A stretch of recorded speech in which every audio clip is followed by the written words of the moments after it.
Welcome back, beautiful tri-state area. You're listening to a Moment of Xen right here on 710 WOR, the voice of New York, iHeartRadio. I'm your host, Zen Sams. Welcome back to the Going Deep segment brought to you by CO2 Lift in honor of Breast Cancer Awareness Month. Today, we're joined by one incredible guest, cancer warrior, influencer, and advocate, Philecia La'Bounty, a dear friend. She's living, breathing proof of what happens when women are told no and choose to say yes to themselves anyway. Philecia was just 29 years old when she found a lump in her breast back in 2018. And despite her instincts and despite asking for help, she was denied a mammogram twice. She had no family history, no genetic predisposition, and no insurance at the time. The system failed her. By the time she was finally diagnosed with stage 4 breast cancer, it had already spread to her lungs, lymph nodes, and sternum. She was told she may not live to see her 35th birthday. But with proper treatment, she beat the odds and was in remission by late 2019. However, in early 2023, she was thrown back in the ring, facing a more aggressive HER2 positive breast cancer, a battle she's still fighting today. For context, nearly 1 in 8 women in the US will develop invasive breast cancer in her lifetime. And studies show that delayed or denied screening increases the risk of late-stage diagnoses by as much as 60%. Philecia's story embodies both the cracks in our healthcare system and the resilience of women who refuse to be dismissed. She's going to join me right now to share her fight against breast cancer, strategies to navigate treatment side effects, and how she continues to redefine resilience and live life despite her diagnosis. Welcome to the show, superstar. Oh, I appreciate you so much. It's the pleasure is all mine. I'm so thankful to be back with all of you. So let's break this down a bit and go back to the beginning in 2018. So after discovering that initial lump in your breast, you requested a mammogram, obviously flagging that something was wrong, and you were denied not once, but twice. Yes. What was it like to be dismissed in that moment, especially knowing what unfolded afterward? And what advice would you give to others who are facing similar dismissals when advocating for their own health? I think in the moment, I was young. I was only 29. I didn't have any health issues. I didn't take medication. I went to the doctor once a year for my yearly, just maintenance. So I was a little perplexed on why they wouldn't do more testing, but I trusted them. They said my blood work was good. The ultrasound didn't show anything. I was too young. And at that time, I had not seen anybody my age fighting cancer or breast cancer. It was always just an older woman's disease. And so just went on about my life. I said, okay, like they said, it was fine, nothing to worry about. It was always lingering in the back of my head, but I just said, trust, trust your doctors, trust what they told you. As the lump started to grow, that's when I really looked inside myself and had a conversation with myself and said, does this feel right? Do you think that you should go back in? And I just knew that something was not right.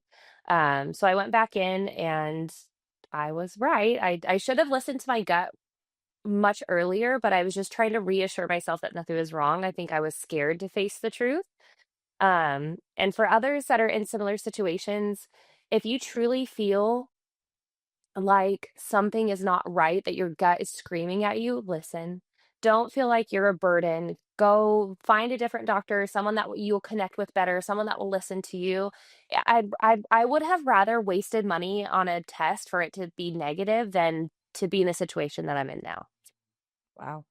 That really highlights how dangerous medical gatekeeping can be, right? And according to recent data, younger women under 40 account for about 10% of all new breast cancer cases, yet they're often told exactly what you were told, that they're too young for cancer. So your story underscores how critical self-advocacy is and just how trusting your gut can truly save your life.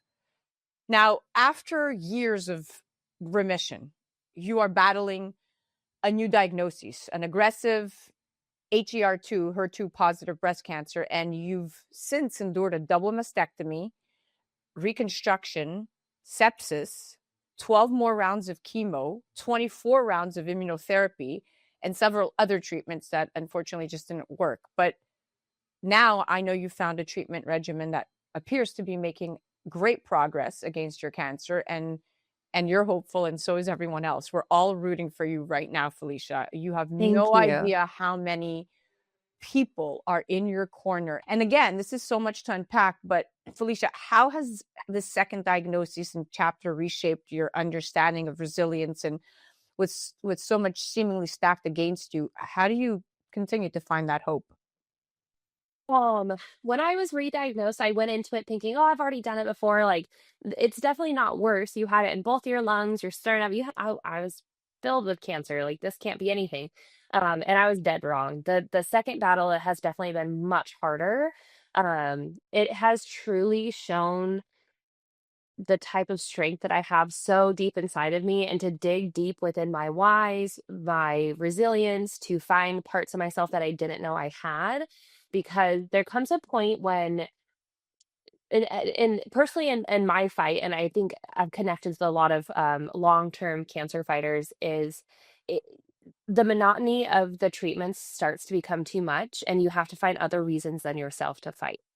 And it just makes you realize who is in your circle, who has your support. Do you have everything that you need to keep going? Because becomes a time that you're just tired. Like, it's a lot, and it's a constant, and it's always why do I have to keep doing this? Why is nothing working? Um and I just feel like it unfolds different strengths in yourself just to continue. I mean, for a lack of better words, you're just torturing yourself with treatments, praying that something works. And it becomes very overwhelming. And you have to dive into the things in life that you love the most to continue pushing. Wow. I mean, Felicia, you speak with such grace and poise and strength, and what you've endured is is extraordinary. So let's talk a little bit more about treatment, especially the side effects. So while chemo and other medications are largely necessary, they do come with a long list of side effects, both physical and emotional. And Yes. many women hesitate to talk about the more personal side effects of cancer treatments. For example, how treatment affects vaginal and sexual health. Now, you're well known for being transparent online and encouraging other women to advocate for their bodies. So I'd love to know, to address side effects such as these, what modalities or treatments have you turned to? Maybe there's a treatment out there that other women need to know about. I know that you've tried the CO2 Lift V for vaginal rejuvenation, and Mhm. how have they supported your physical healing? I mean, your confidence, a sense of reclaiming your body after trauma. Yeah, one thing that they don't tell you is through a lot of these treatments, you will be put into menopause, whether that's medically induced menopause. Unfortunately for me, I was allergic to that med. And so we had to do an oophorectomy, which is removal of my ovaries and fallopian tubes, which immediately put me into menopause at late 30. I think I was 30 or 31.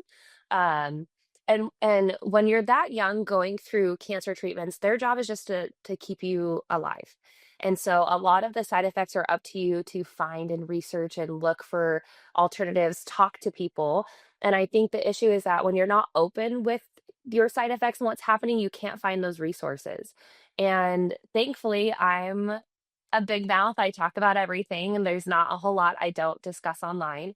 And vaginal health has been something that I've been meaning to bring up and find ways to help others connect in that sense. But until a few months ago, I had not found a treatment that actually worked, that was sustainable, that really gave you back your freedom when it comes to your vaginal health and comfort, until I found CO2V. And I've tried, I think I'm on 6 treatments right now, and I have already noticed a difference in just my comfort level, just the feeling, the discomfort is starting to go away. And I'm 7 years into menopause. So to find something that is helping when I've been dealing with the side effects for so long, I can only imagine how much that product would help somebody that's just in the beginning of their menopause journey. And it really has been life changing in just the comfort of my body, and feeling like, wow, I found relief for a lot of the issues that I've been dealing with that nobody really talks about. It's really a game-changing product, and I love that it's clinically verified. I love that it's clinically researched. I love that Yes. the hydration is a big proponent of it because of that neoangiogenesis, that increased a rush of blood that it sends to the area that it's treating. It's really great, a great sustainable product. And your transparency is so powerful. And when you look at the research, it shows that up to 70% of women undergoing chemotherapy or hormonal therapy report sexual dysfunction. Yet, to your point, less than 20% ever bring it up to their doctor. So, by talking about this openly, you're helping destigmatize an entire area of survivorship that too often gets ignored. So, thank you for that. Thank you. Now, again, as someone who empowers and inspires other women to fight, how do you see CO2 Lift V and similar wellness modalities helping shift that narrative, not just to beat cancer, but to live beautifully during and beyond treatment?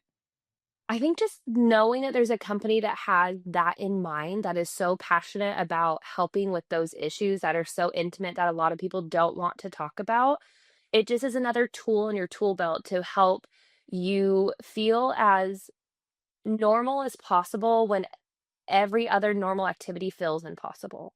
And to have a company that is fighting for that right, that is not shy about talking about it and giving you a platform to find products in such a beautiful way. Like when you go onto the websites and to the socials, you can feel the passion. And I think that's so important because a lot of the times treatments and products are pushed on cancer patients in a very greedy way, and you can feel that from the companies. But to know that CO2V and CO2 Lift are just there for us, that there is such a drive and passion behind it, it just makes you feel so much more comfortable opening up to their customer service or just sending them a message, asking them about the product, or just researching it on your own. It just feels a lot more comfortable and more normal than it does feel uncomfortable.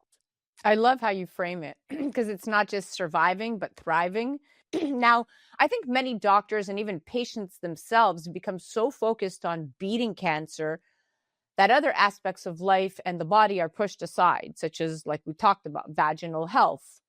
And that's why it's truly inspiring to see treatments, and I'm going to reiterate what you just said, and companies like CO2 Lift V helping women reclaim that vaginal and sexual wellness, and to see people like you documenting your journey so openly.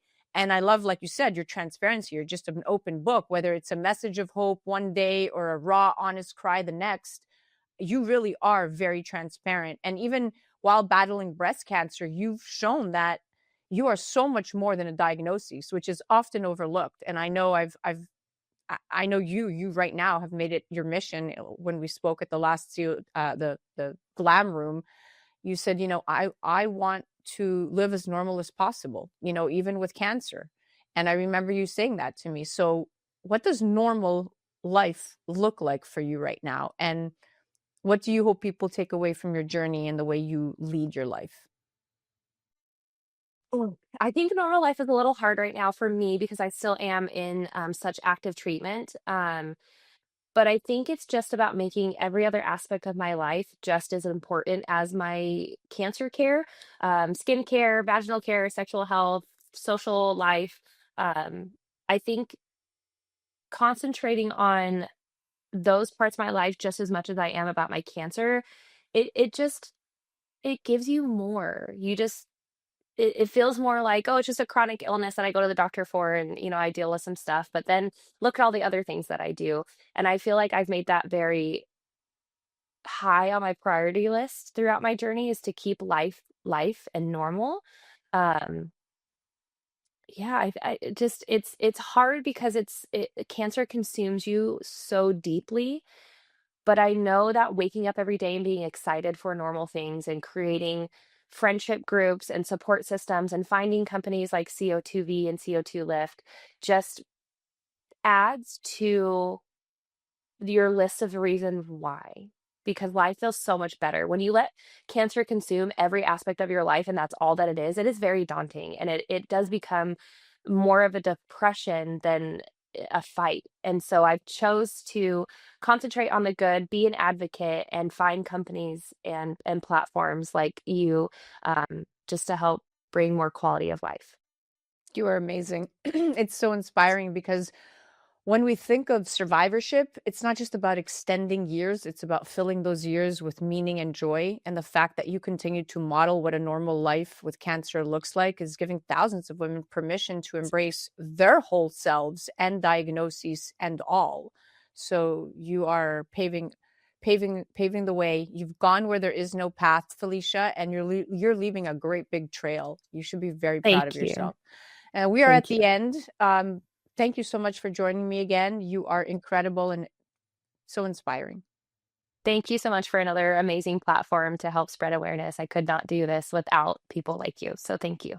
You're so welcome, my dear. For our listeners, Philecia's story is a powerful reminder to trust your body, speak up, and never stop advocating for yourself. To follow along with her journey, you definitely want to check her out on the gram at Philecia. That's Philecia. She's on TikTok as well, at Philecia La'Bounty. And that was our Going Deep segment brought to you by CO2 Lift. I'm your host, Zen Sams. We'll be right back after this.